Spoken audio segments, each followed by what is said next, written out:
नमस्कार मित्रों, आज जो टॉपिक आपके लिए लाया गया है यह भारत के भूगोल, भारतीय अर्थव्यवस्था और सामान्य अध्ययन तीनों ही पेपर्स के लिए बहुत ज़्यादा इम्पोर्टेंट है।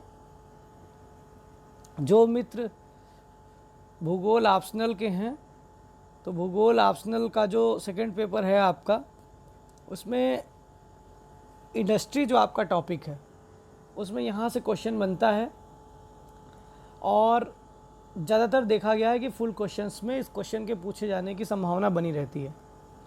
इसी प्रकार जो भारतीय अर्थव्यवस्था खंड है, भारतीय अर्थव्यवस्था के खंड में भी औद्योगिक विकास है और औद्योगिक विकास में इस खंड से जो है क्वेश्चन आने की संभावना लगातार बनी रहती है। इसके अलावा जो आपका जीएस का टॉपिक है मित्रों, जीएस में भी यहाँ से क्वेश्चन आने की संभावना है। तो ये एक आपका बहुत ही ज़्यादा इम्पॉर्टेंट टॉपिक है।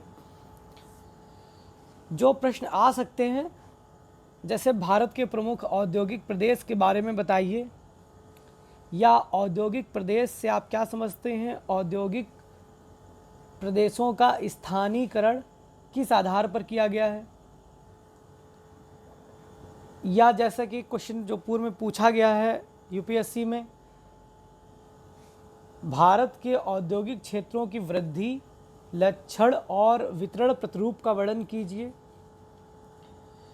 इसी प्रकार के कई अन्य क्वेश्चंस भी बनते हैं। कभी कभी इंडिविजुअल भी हमारे जो औद्योगिक प्रदेश हैं उनको पूछ लिया जाता है। तो ये जो टॉपिक है इसमें हमें बेसिकली क्या देखना है, ये टॉपिक जो है वो हमारे औद्योगिक प्रदेश से संबंधित है और हम इसमें औद्योगिक प्रदेश को समझेंगे कि औद्योगिक प्रदेश क्या होता है, औद्योगिक प्रदेशों का स्थानीयकरण किस आधार पर किया गया है, औद्योगिक क्षेत्रों की पहचान के क्या मापदंड होते हैं और जो मापदंड हैं उनके आधार पर हमारे देश के प्रमुख औद्योगिक क्षेत्र कौन कौन से हैं, और उन क्षेत्रों के बारे में हम समराइज तरीके से समझेंगे। क्योंकि अगर डिटेल में जाएंगे तो बहुत ज़्यादा लंबा क्वेश्चन हो जाएगा और आप उतना लंबा लिख भी नहीं पाएंगे। तो हमें क्वेश्चन के अकॉर्डिंग इसको तोड़ना होगा। अगर इस तरह का कोई क्वेश्चन आता है कि भारत के औद्योगिक प्रदेशों को बताते हुए किसी एक औद्योगिक प्रदेश का वर्णन कीजिए, ऐसे क्वेश्चन आए हैं, तो आप किसी एक औद्योगिक प्रदेश को उठा करके उसको आप अच्छी तरह से डिस्क्राइब कर सकते हैं। तो आइए देखते हैं। सबसे पहले हम देखते हैं कि औद्योगिक प्रदेश है क्या मित्रों। तो आपका जो औद्योगिक प्रदेश है वो क्या है कि जिस प्रकार अन्य प्रदेश होते हैं उनका सीमांकन होता है, उसी प्रकार से जो औद्योगिक प्रदेश है वह किसी नगर, राज्य या अन्य प्रशासनिक भौगोलिक इकाई का वह भाग है जिसका प्रयोग अधिकांश रूप से उद्योग के लिए होता है। तो किसी नगर का कोई एक भाग हो सकता है, किसी राज्य का हो सकता है, या कोई अन्य प्रशासनिक क्षेत्र हो सकता है। जैसे कि आपने देखा होगा कि इंडस्ट्रियल क्षेत्र जो है उनको मान्यता दी जाती है आजकल। भौगोलिक इकाई कोई हो सकता है।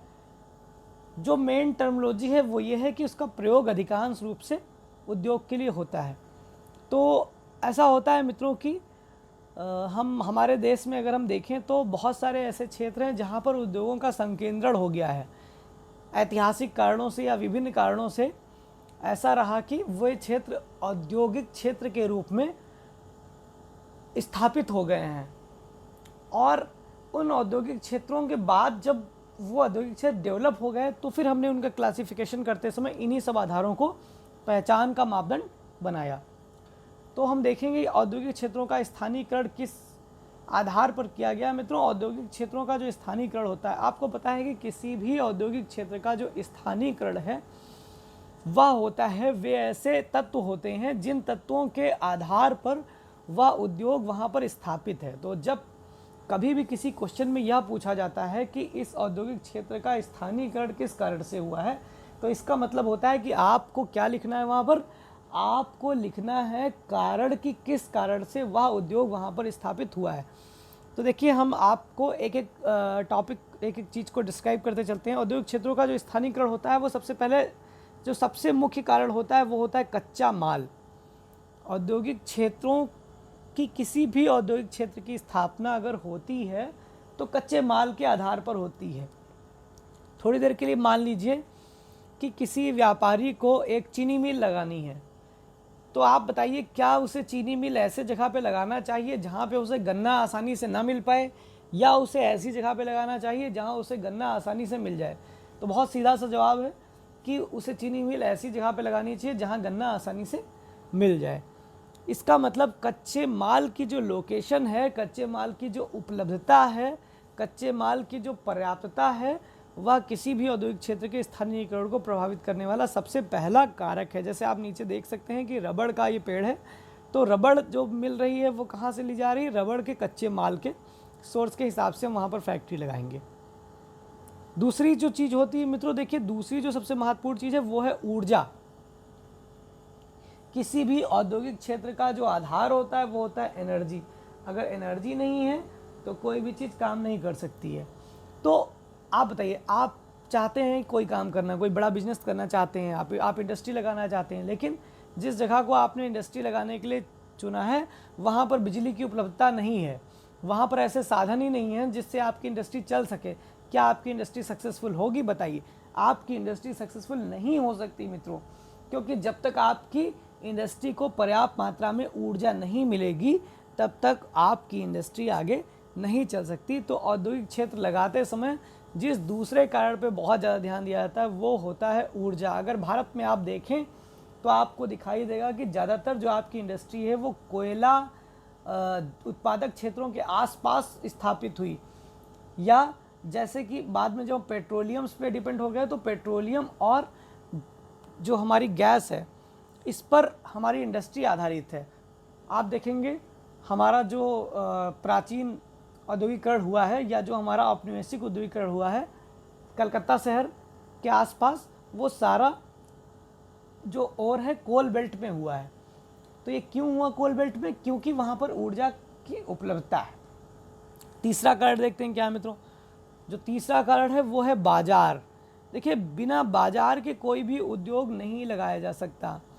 उद्योग आप अभी देखेंगे या आपने खुद महसूस किया होगा कि अगर बाजार नहीं है कहीं पर तो वहाँ पर उद्योग पनप नहीं सकता है। भाई, हमने उद्योग लगा दिया, हमने प्रोडक्शन भी कर दिया, लेकिन उस प्रोडक्शन को ख़रीदने के लिए कोई नहीं है। कितने दिन तक हम प्रोडक्शन करेंगे बताइए? एक दिन हमें अपना प्रोडक्शन बंद करना पड़ेगा। और जहाँ पर बाजार है, मान लीजिए कि मैं एक चिकन प्रोसेसिंग सेंटर लगाना चाहता हूँ, लेकिन जहाँ पर मैं चिकन प्रोसेसिंग सेंटर लगाना चाह रहा हूँ उस क्षेत्र में ज़्यादातर लोग वेजिटेरियन हैं। अगर वेजिटेरियन है तो मेरा प्रोसेसिंग सेंटर जो है वो कितना भी माल उत्पादित कर लेगा, मेरी इकोनॉमी पूरी तरह से निर्यात पर आधारित हो जाएगी, क्योंकि लोकल कंजप्शन ना के बराबर हो जाएगा। जब सभी लोग वेजिटेरियन हैं तो मेरा माल नहीं बिकेगा। और अगर बाज़ार की उपलब्धता है तो वहाँ पर आपको बिजनेस करने में आसानी होती है।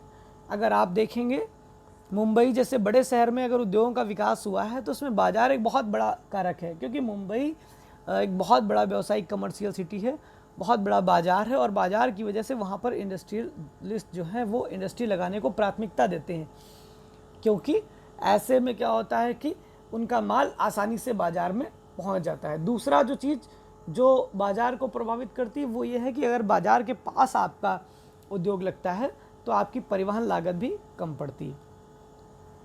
आइए देखते हैं अगला जो स्थानीयकरण का हमारा साधन है वो है पूंजी। देखिए मित्रों, बिना पूंजी के उद्योग नहीं लगाया जा सकता। इकोनॉमी की परिभाषा में आपने पढ़ा होगा कि किसी भी उद्योग को लगाने के लिए जो बेसिक चीज़ होती है वो होती है कैपिटल। भाई, हम उद्योग लगाना चाहते हैं और हमारे पास कोई पूंजी नहीं है, तो हम कहाँ से कच्चा माल खरीदेंगे, कहाँ से हम मशीनरी खरीदेंगे, कहाँ से हम अपने लेबर्स को पैसा देंगे, कहाँ से हम रिस्क झेलेंगे, कहाँ से हम मार्केट तक लेके जाएंगे? इसका मतलब किसी भी उद्योग को अगर लगाना है तो हमें पर्याप्त मात्रा में पूंजी चाहिए। अगर किसी स्थान पे उद्योग को लगाने वाले स्थान पे पूंजी की उपलब्धता है मित्रों, तो वहाँ पर उद्योग आसानी से पनप जाता है। अगर आज मुंबई में उद्योग इतना बेहतर तरीके से पनप रहे हैं तो इसका मेन कारण ये है कि मुंबई में उद्योगों में निवेश करने वाले पूंजीपति हैं। अगर आज कलकत्ता शहर उद्योग की भीड़ में पिछड़ गया है तो इसका कारण क्या है कि कलकत्ता में अब उस तरह से पूंजी का संकेंद्रण नहीं है, उस तरह के पूंजीपति नहीं हैं जो निवेश कर सके, और इसकी वजह से क्या होता है कि निवेशक के पास जब पूंजी ही नहीं है तो वहाँ पर बड़े उद्योग नहीं खड़े हो पाते हैं। अगर सिंगापुर का आप डेवलपमेंट देखेंगे तो सिंगापुर के डेवलपमेंट का जो मेन कारण है ये क्या है कि वहाँ पर टूरिज्म की वजह से बहुत सारी पूंजी आई, और जब वहाँ पर पूंजी पर्याप्त मात्रा में हो गई तो उस पूंजी को इंडस्ट्री में निवेश किया गया। अगला जो आपका पॉइंट है वो है परिवहन। देखिए ट्रांसपोर्टेशन बहुत ज़्यादा इम्पॉर्टेंट है। हमारे पास पूंजी है, हमारे पास कच्चा माल भी है, लेकिन बाजार और कच्चे माल के बीच में दूरी है, और उस दूरी को पाटने के लिए आपको क्या चाहिए? परिवहन चाहिए। अगर परिवहन के साधन नहीं है, मान लीजिए हमने जहाँ पे फैक्ट्री लगाई है वहाँ से बाजार तक ले जाने के लिए हमारे पास अच्छे रोड नहीं है, ट्रेन्स नहीं है, तो आप ये बताइए कैसे हम वहाँ बाजार तक अपने उत्पादन को पहुँचाएंगे? हम ना तो अपने कच्चे माल को अपनी इंडस्ट्री तक पहुँचा पाएंगे और ना अपने तैयार माल को बाजार तक पहुँचा पाएंगे। तो मित्रों जो अगला बहुत महत्वपूर्ण चीज़ है वो है परिवहन। परिवहन के बाद जो अगली चीज़ होती है औद्योगिक क्षेत्र के स्थानीयकरण के लिए इम्पोर्टेंट, वो है लेबर। मित्रों लेबर बहुत ज़्यादा इम्पोर्टेंट इसलिए है कि बहुत सारा हमारी जो इंडस्ट्री है वो लेबर पर डिपेंड है। यद्यपि आज हमारी बहुत सारी इंडस्ट्री जो है लेबर ओरिएंटेशन नहीं है, लेकिन फिर भी जो हमारी भारी इंडस्ट्री है, चाहे वो कपड़ा उद्योग हो, चाहे वो लौह इस्पात उद्योग हो, ये बेसिकली किस पे डिपेंड है? ये डिपेंड है लेबर्स पर। तो मित्रों अगर लेबर्स नहीं अवेलेबल हैं, मान लीजिए मैं एक फैक्ट्री लगाना चाहता हूँ, वहाँ पे पूंजी भी है, वहाँ पे कच्चा माल भी है, वहाँ पे बाजार भी है, वहाँ पे ऊर्जा भी है और परिवहन के साधन भी हैं, लेकिन लेबर्स नहीं मिल पा रहे हैं मुझे आसपास, मुझे बाहर से लेबर मंगाने पड़ रहे हैं, और बाहर से जो लेबर आ रहे हैं उनकी कास्ट ज़्यादा पड़ रही है। तो ऐसे में क्या होगा? हमारा जो फ़ायदा है वो घटेगा, और जब फ़ायदा घटेगा तो इकोनॉमी हमारी क्या होगी? प्रभावित होगी। लेकिन अगर हमें सस्ते लेबर मौजूद हैं तो हमारी जो कास्ट है, कास्ट हमारी कम होगी, और जब कास्ट हमारी कम होगी तो हम माल को सस्ते पर बेच सकते हैं। तो labour is also as important factor for industry complex. अगला जो चीज़ है वो है अनुकूलतम स्थिति। देखिए मित्रों अनुकूलतम स्थिति शब्द का मैंने क्यों प्रयोग किया? अनुकूलतम स्थिति एक बहुत ही महत्वपूर्ण चीज़ है। आप लोगों ने, चूँकि आप सभी ज्योग्राफी के स्टूडेंट्स हैं, वेबर्स का सिद्धांत भी पढ़ा होगा। वेबर ने अपने सिद्धांत में बताया था कि मार्केट और मटेरियल के बीच में एक अनुकूलतम स्थिति होती है। अगर इस अनुकूलतम स्थिति पे आप इंडस्ट्री को लगाएंगे तभी वो इंडस्ट्री चलेगी, अन्यथा वो नहीं चलेगी। मित्रों क्या है अनुकूलतम स्थिति, इसको समझते हैं। मान लीजिए आपने एक ऐसी जगह पर उद्योग को लगाया जहाँ पर कच्चा माल तो सुलभ है, लेकिन कच्चे माल के बाद जो तैयार माल होता है उससे बाज़ार की दूरी बहुत ज़्यादा है। तो आपका तैयार माल जब बाज़ार तक पहुंचता है तो उसकी कास्ट बहुत ज़्यादा बढ़ जा रही है, और बहुत ज़्यादा बढ़ने पर वो कंपटीशन में पिछड़ जा रहा है, उससे सस्ता माल ऑलरेडी वहाँ पर मिल जा रहा है। तो क्या आप उस माल को बेच पाएंगे? मित्रों आप उसे नहीं बेच पाएंगे। इसका मतलब अनुकूलतम स्थिति बहुत ज़्यादा इम्पॉर्टेंट है। अनुकूलतम स्थिति की वजह से आपके माल की कीमत बढ़ती और घटती है। अगर आपकी इंडस्ट्री बाज़ार के नज़दीक है और कच्चे माल के भी पास में है, सोचिए अगर आपने जहाँ पर इंडस्ट्री लगाई है वहाँ पर कच्चा माल भी आपको आसानी से मिल रहा है और बाज़ार भी आपको आसानी से मिल रहा है, तो ऐसे में आपको ना तो कच्चे माल पे ज़्यादा परिवहन के लिए खर्च करना पड़ेगा और ना आपको बाज़ार तक माल को ले जाने के लिए बहुत ज़्यादा खर्च करना पड़ेगा, और अनुकूलतम स्थिति में आप लाभ की स्थिति में रहेंगे, बेटर की स्थिति में रहेंगे। जैसे कि मुंबई को थोड़ी देर के लिए अगर देख लिया जाए तो मुंबई में ज़्यादा डेवलपमेंट होने का मेन कारण क्या है मित्रों? क्योंकि मुंबई की स्थिति बहुत अनुकूलतम है। एक तो वो बंदरगाह है, कच्चा माल बहुत आसानी से आ जा रहा है, पास में ही आप देख रहे हैं कि हमारा जो मैरीन रिसोर्सेज है एनर्जी का, जो हमारा समुद्र तटीय अपतटीय कच्चा तेल है, तो कच्चा तेल भी हमको मिल जा रहा है। इसका मतलब हमें पेट्रोलियम भी वहीं पे उपलब्ध है, यानी हमें ऊर्जा भी मिल गई, कच्चा माल भी बहुत ज़्यादा हमें मिल जाता है। आसपास हमारे जो है महाराष्ट्र में बहुत खनिज है होता है, कपास बहुत ज़्यादा होती है, हमें सूती वस्तु उद्योग लगाना है मान लीजिए थोड़ी देर के लिए, तो हमको कच्चा माल भी मिल गया, हमको ऊर्जा भी मिल गई, और मुंबई एक बहुत बड़ा मार्केट है तो हमको बाज़ार भी मिल गया। मुंबई में बहुत बड़े बड़े उद्योगपति रहते हैं तो वहाँ हमें पूंजी भी मिल गई, और मुंबई में परिवहन पूरी तरह से डेवलप है तो हमको परिवहन भी मिल गए, और पूरे भारत से लेबर्स वहाँ काम करने के लिए जा रहे हैं तो लेबर्स भी मिल गए। तो मुंबई एक बहुत ही अच्छी स्थिति में है, अनुकूलतम स्थिति में है औद्योगिक क्षेत्र की स्थापना के लिए। बनिस्बत अगर हम रायपुर में लगाना चाहें तो हम नहीं लगा सकते, क्योंकि रायपुर में हमारे पास कच्चा माल उपलब्ध नहीं है, एनर्जी सोर्सेज उपलब्ध नहीं है। अगर एनर्जी सोर्सेज मान लीजिए हमने पैदा भी कर लिया, तब भी बाज़ार उपलब्ध नहीं है, पूंजीपति नहीं मिल पाएंगे, परिवहन नहीं मिल पाएंगे, लेबर्स नहीं मिल पाएंगे, और ऐसे में हमारा इंडस्ट्री फेल कर जाएगी। तो मित्रों, अनुकूलतम स्थिति एक बहुत ज़्यादा इंपॉर्टेंट पॉइंट है, इसको आप दिमाग में रखिएगा। अगली जो चीज़ है परिवहन लागत। मित्रों, परिवहन लागत बहुत ज़्यादा इंपॉर्टेंट है। कैसे इंपॉर्टेंट है, आपको इस चीज़ को समझना होगा। वान थ्यूनेन ने एक सिद्धांत दिया था, आप लोगों ने ज्योग्राफी में पढ़ा भी है, और जिन लोगों ने नहीं पढ़ा है, जिनका जो जीएस के पर्पज़ से इस वीडियो को देख रहे हैं, तो वान थ्यूनेन ने अपने सिद्धांत में बताया था कि परिवहन लागत बहुत ज़्यादा प्रभावित करता है। आपको अभी मैंने खुद अपने एग्जाम्पल में बताया कि अगर आपका कच्चा माल और बाज़ार के बीच की दूरी, तैयार माल और बाज़ार के बीच की दूरी बहुत ज़्यादा है, तो आपका एक बहुत ज़्यादा जो लागत है वो परिवहन में चली जाएगी, और तब आपको फ़ायदा नहीं हो पाएगा। मान लीजिए थोड़ी देर के लिए कि मुझे इटावा में औरैया से अगर बालू पहुंचानी है तो मैं आसानी से पहुंचा सकता हूं, बनिस्बत अगर मुझे चित्रकूट से बालू पहुंचानी है तो मुझे बालू पहुंचाने की कास्ट बहुत ज़्यादा पड़ जाएगी। तो किसी भी इंडस्ट्री को लगाने के लिए परिवहन लागत एक और बहुत इंपॉर्टेंट चीज़ है स्थानीयकरण के लिए। अगली जो कुछ चीज़ें हैं जिन्हें मैंने आपको पॉइंट में बताने की कोशिश की, औद्योगिक नीतियाँ। अगर सरकार की नीतियाँ फेवर में है, कई बार क्या होता है, सरकार नए उद्योग लगाने वाले को सब्सिडी देती है, टैक्स में छूट देती है, जैसे कि आपने देखा होगा स्पेशल इकोनॉमिक जोन बनाए गए हैं, या मैंने NIMZ पे चर्चा की थी अपने एक पहले वीडियो पे। तो औद्योगिक नीतियाँ बहुत ज़्यादा महत्वपूर्ण हैं। जब सरकार की औद्योगिक नीतियाँ उद्योग लगाने के फेवर में होती है तो बहुत अच्छी तरीके से वो देश, वो स्टेट्स डेवलप कर जाती हैं। उसी प्रकार से बैंकिंग भी बहुत महत्वपूर्ण है। आपको पता है कि उद्योग लगाने के लिए बहुत ज़्यादा पूंजी की ज़रूरत होती है, और इतनी पूंजी एक आदमी अकेले नहीं लगा सकता, और ऐसे में उसे बैंक की ज़रूरत पड़ती है ताकि बैंक से उसे लोन मिल सके। अगर बैंकिंग बेहतर तरीके से विकसित है तो वहाँ पर उद्योग लगाने में फ़ायदा होता है। बीमा क्यों इम्पॉर्टेंट है, क्योंकि मित्रों उद्योग में जोखिम होता है। कई बार क्या होता है कि उद्योग आपने लगाया, आपने अपनी पूरी पूंजी लगा दी और उद्योग फेल हो गया, ऐसे में आपकी पूरी पूंजी डूब जाएगी। तो ऐसे में व्यापारी को बीमा सुविधाएं भी सरकार द्वारा देनी चाहिए, ताकि अगर उसका व्यापार डूबने की स्थिति में हो तो बीमा से कुछ कवर किया जा सके।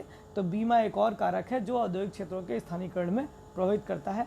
तो आप देखते हैं कि सरकार औद्योगिक नीतियाँ बैंकिंग और बीमा क्षेत्र को मजबूत करके भी उद्योगों को प्रोत्साहन दिला सकती है। तो मित्रों, इसके अलावा एक और कारक है ऐतिहासिक, राजनीतिक और आर्थिक कारण को मैंने यहाँ पर हाईलाइट करने की कोशिश की है। ऐतिहासिक कारक क्या होता है मित्रों, कई बार क्या होता है, कुछ ऐसे स्थान होते हैं जहाँ पर ऐतिहासिक रूप से उद्योग होते रहते हैं। जैसे कि आप देखेंगे हड़प्पा सभ्यता के समय से ही खेतड़ी से तांबा निकलता रहता है। अगर आप हड़प्पा सभ्यता से खेतड़ी से तांबा निकल रहा है और आज भी निकल रहा है, तो ऐतिहासिक रूप से वो जो क्षेत्र है वहाँ पर तांबे का उत्पादन ज़्यादा होने के कारण तांबे के बर्तन, तांबे से रिलेटेड वर्क के लिए इंडस्ट्री वहाँ पर बहुत समय से स्थापित हो चुकी है। तो अगर आपको तांबे से रिलेटेड काम करना है तो आपके लिए बेहतर होगा कि राजस्थान में आप करें। इसी प्रकार से राजनीतिक कारण क्या होता है, कई बार बहुत तमाम तरह की सरकारें होती हैं जो इंडस्ट्री को प्रमोट करती हैं, और कई बार ऐसा होता है कि कई तरह की सरकारें इंडस्ट्री को प्रमोट नहीं करती हैं। जैसे कलकत्ता में क्या हुआ, लगातार कम्युनिस्ट गवर्नमेंट आती रही, इंडस्ट्री को प्रमोट नहीं किया गया और इंडस्ट्री सेक्टर पूरी तरह से धराशायी हो गया। जबकि मुंबई में क्या हुआ, मुंबई में लगातार गवर्नमेंट जो आती रही वो इंडस्ट्री ओरिएंटेड आती रही और इंडस्ट्री सेक्टर ग्रो करता रहा। तो राजनीतिक कारण भी बहुत ज़्यादा महत्वपूर्ण है। इसी प्रकार मित्रों आर्थिक कारण में मैंने आपको बताया कि सरकार की औद्योगिक नीतियाँ, बैंकिंग, बीमा, पूंजी, ये सब आर्थिक कारण हैं जो किसी भी क्षेत्र के स्थानीयकरण को प्रभावित करते हैं मित्रों। तो जो भारत के हमारे प्रमुख औद्योगिक प्रदेश हैं, इनके भी स्थानीयकरण को इन्हीं सब क्षेत्रों ने प्रभावित किया है। तो अगर कहीं पर भी कोई किसी भी उद्योग का स्थानीयकरण आएगा तो आप इन पॉइंट्स को वहाँ पर डाल सकते हैं, ये कॉमन पॉइंट है और आप इनको किसी भी उद्योग में यूज़ कर सकते हैं। तो इनको मित्रों ज़रूर अच्छे तरीके से आप तैयार कर लीजिएगा। अच्छा, अब हम आते हैं अपने औद्योगिक क्षेत्र में। तो हमारे वहाँ जो औद्योगिक क्षेत्र बने हैं वो बेसिकली क्या है, विनिर्माण उद्योग के केंद्र हैं। होता ऐसा है कि कहीं पर उद्योगों को प्रभावित करने वाले कारक बहुत ज़्यादा अनुकूल होते हैं और कहीं पर प्रतिकूल होते हैं। जहाँ पर उद्योगों को प्रभावित करने वाले कारक बहुत ज़्यादा अनुकूल होते हैं वहाँ पर बहुत बड़ी संख्या में उद्योग पनप जाते हैं, और जहाँ पर औद्योगिक कारक प्रभावित करने वाले अनुकूल नहीं होते हैं वहाँ पर जो है उद्योग नहीं पनप पाते हैं। ठीक है, तो ऐसे में क्या होता है, कुछ ऐसे क्षेत्र जहाँ पर उद्योगों का एक क्लस्टर बन जाता है, बहुत सारे उद्योग बन जाते हैं, वहाँ पर उन्हीं को हम औद्योगिक क्षेत्र कहते हैं। और इनका जो मापदंड है तो इनका मापदंड के लिए हमने कुछ मापदंड जो है निर्धारित किए हैं। उसमें से जो पहला मापदंड है वो है औद्योगिक इकाइयों की संख्या। मित्रों, किसी भी क्षेत्र को औद्योगिक क्षेत्र आप कब कहेंगे? जब वहाँ पर बहुत सारी औद्योगिक इकाई हो। अगर वहाँ पर औद्योगिक इकाई कम है तो उसे आप औद्योगिक क्षेत्र नहीं कह पाएंगे, क्योंकि औद्योगिक क्षेत्र तभी आप कह पाएंगे जब वहाँ पर औद्योगिक इकाई बहुत ज़्यादा संख्या में हो। मान लीजिए एक छोटा सा क्षेत्र है जहाँ पर 2-4 इंडस्ट्री लगी है, तो उसे आप औद्योगिक क्षेत्र नहीं कह पाएंगे। इसी प्रकार से औद्योगिक कामगारों की संख्या, अगर किसी क्षेत्र में बहुत बड़ी संख्या में, लाखों की संख्या में कामगार काम कर रहे हैं, तब तो आप उसे औद्योगिक क्षेत्र कह सकते हैं। अगर कहीं पर बहुत थोड़ी से संख्या में कामगार कर रहे हैं काम, तो उसे आप औद्योगिक क्षेत्र नहीं कह सकते हैं। इसी प्रकार तीसरा है ऊर्जा की मात्रा। देखिए, किसी भी उद्योग का जो उद्योग के विकास को प्रभावित करने की चीज़ है, हमने आपको पढ़ाया कि स्थानीयकरण को प्रभावित करती है ऊर्जा। तो ऊर्जा की मात्रा, ऊर्जा का कंजप्शन भी देखा जाता है किसी भी क्षेत्र को औद्योगिक क्षेत्र घोषित करने के लिए, कि क्या वहाँ पर ऊर्जा का कंजप्शन इतना है कि उसे आप औद्योगिक क्षेत्र माने। चौथा जो चीज़ है वो है कुल औद्योगिक उत्पादन। कुल औद्योगिक उत्पादन भी देखा जाता है। अगर किसी क्षेत्र में औद्योगिक उत्पादन ज़्यादा है तो उसे हम औद्योगिक क्षेत्र में घोषित करेंगे। अगर किसी क्षेत्र में औद्योगिक उत्पादन ना के बराबर है तो उससे हम औद्योगिक क्षेत्र में नहीं घोषित कर सकते हैं।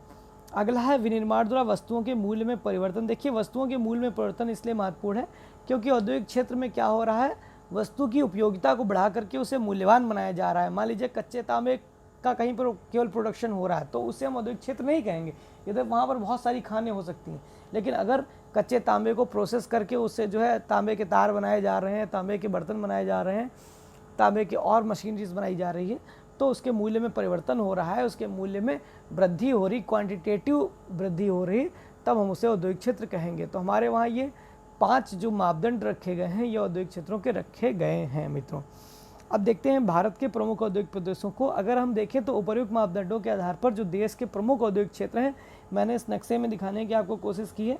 आइए देखते हैं। तो जो हमारे प्रमुख औद्योगिक क्षेत्र हैं वो कौन कौन से हैं मित्रों?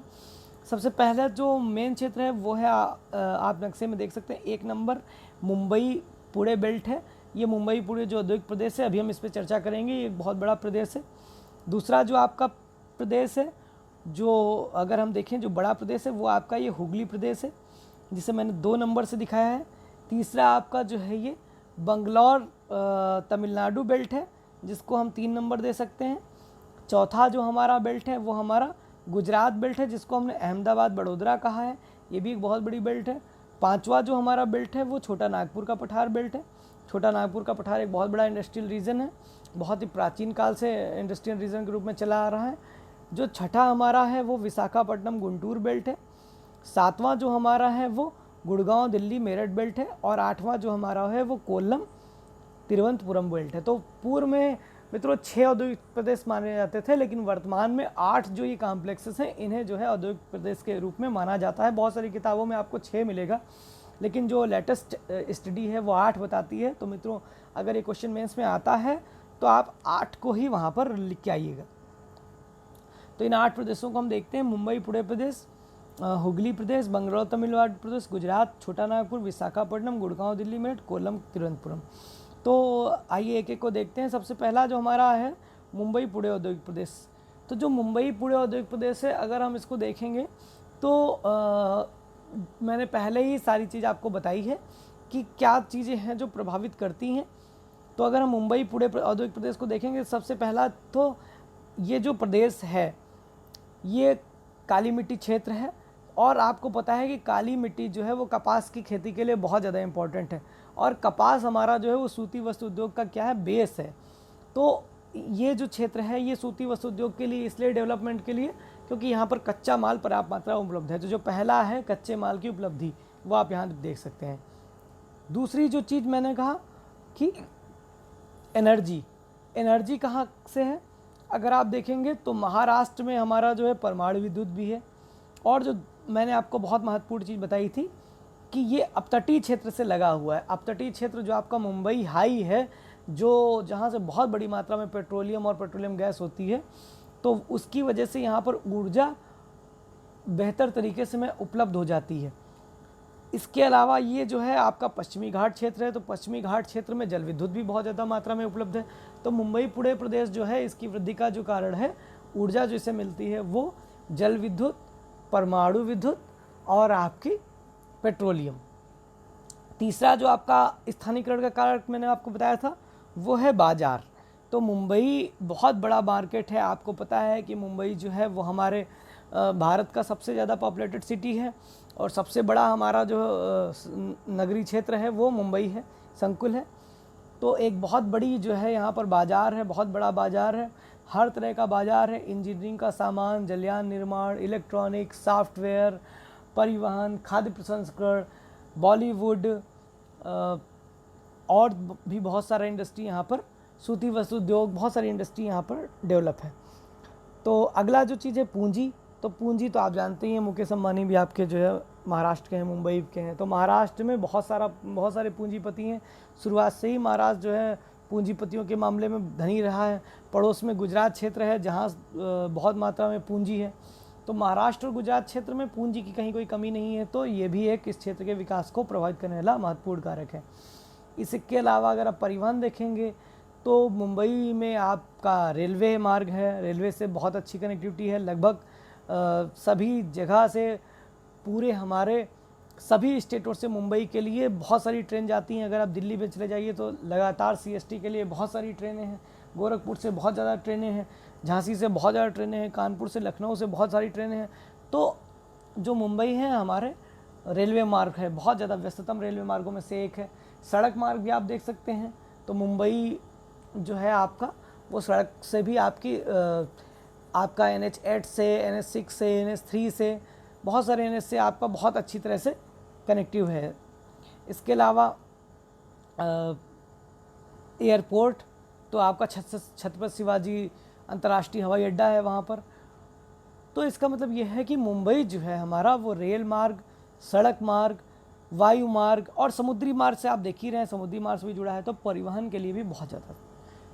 अगला अगर हम इसका डेवलपमेंट का कारक देखें तो लेबर्स। तो लेबर्स भी यहाँ पर बहुत ज़्यादा मात्रा में, आपने देखा होगा लगभग उत्तर भारत से ही बहुत ज़्यादा संख्या में मुंबई में लोग काम करने के लिए जाते हैं।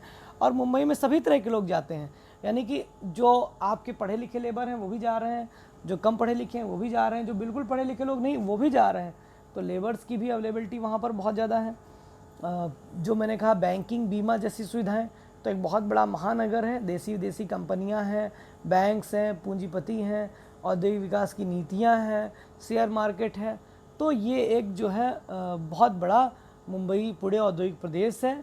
ये प्रदेश जो है ठाणे से पुणे, नासिक, सोलापुर तक विकसित है। कोलाबा, अहमदनगर, सतारा, सांगली, जलगांव जिलों में भी बहुत ज़्यादा औद्योगिक विकास हुआ है। अगर आप इसका ऐतिहासिक दृष्टिकोण से देखेंगे तो आपको पता है कि मुंबई को दहेज में दिया था अंग्रेज़ों को। तो मुंबई जब अंग्रेज़ों को दहेज में मिला था उसके बाद से ही वहाँ पर मुंबई को डेवलपमेंट के लिए अंग्रेज़ों ने प्रयास शुरू कर दिए थे। उसी समय से अपनी कॉलोनीज़ बनाना शुरू कर दी थी, अपनी फैक्ट्री बनाना शुरू कर दी थी।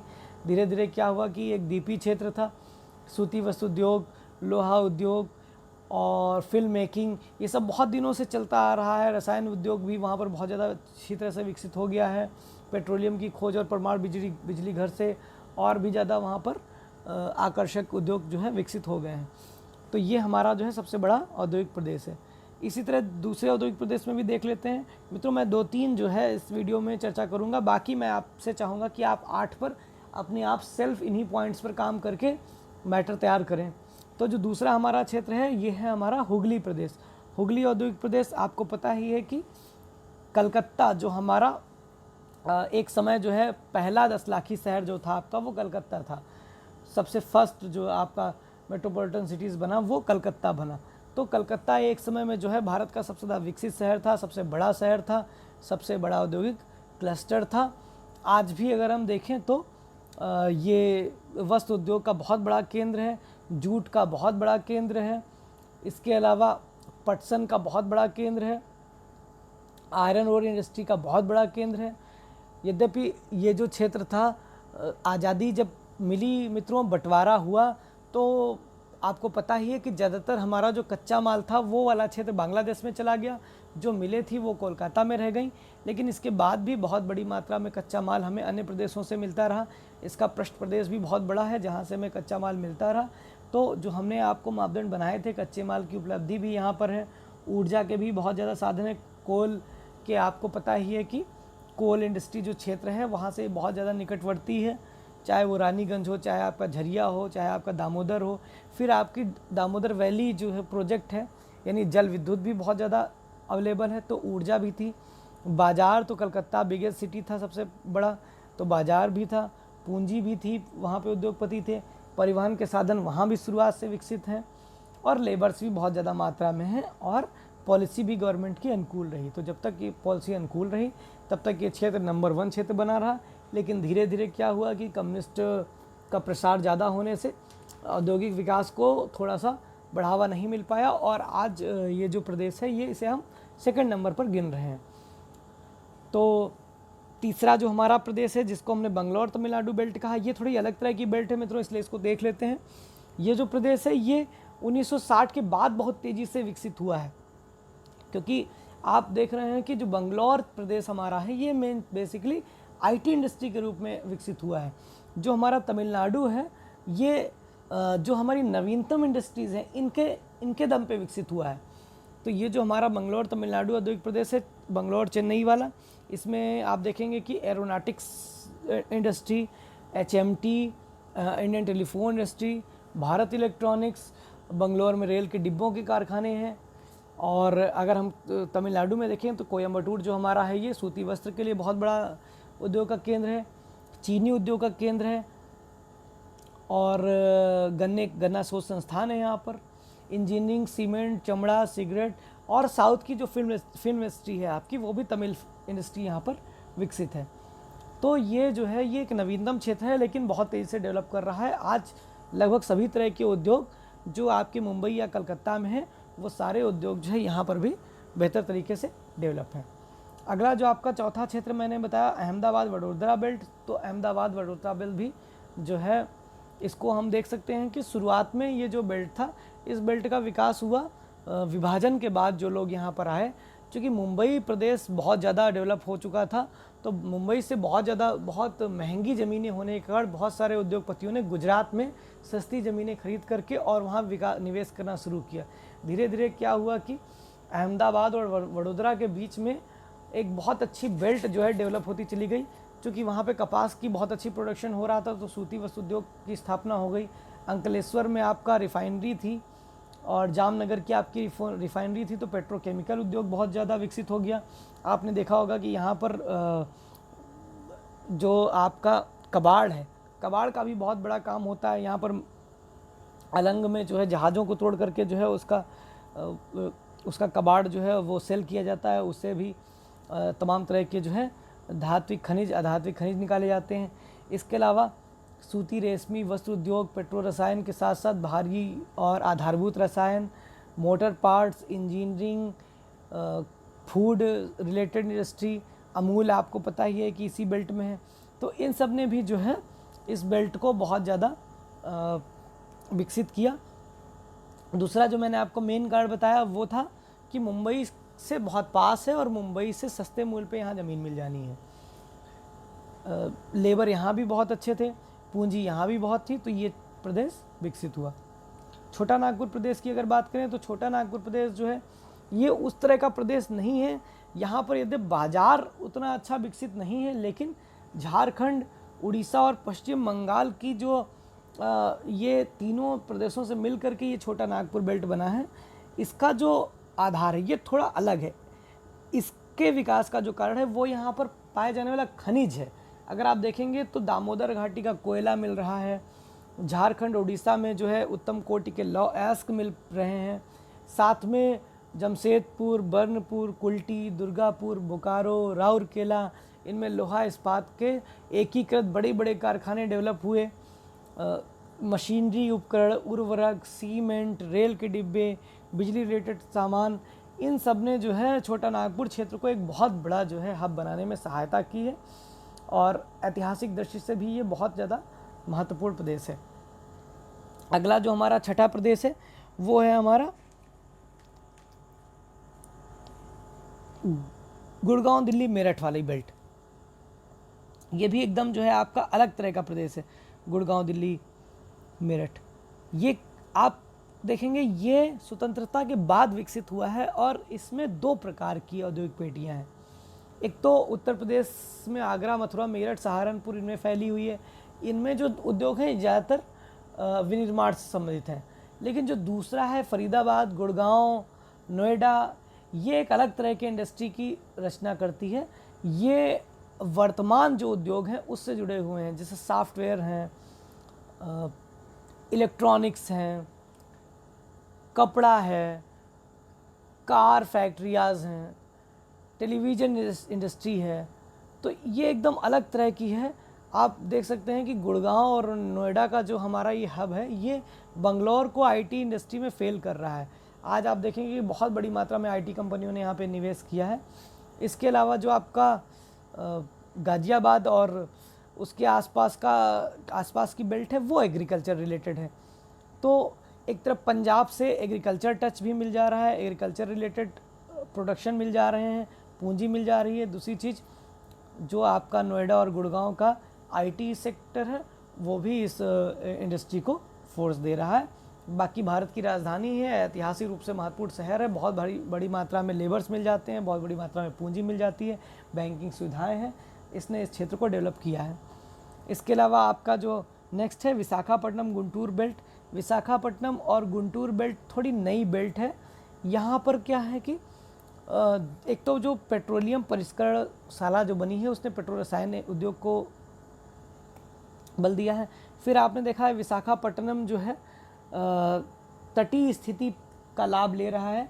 जो लौह इस्पात संयंत्र है वो यहाँ से निर्यात बहुत मात्रा में हो रहा है, तो निर्यात की वजह से यहाँ पर बहुत सारी इंडस्ट्री जो है डेवलप हुई है।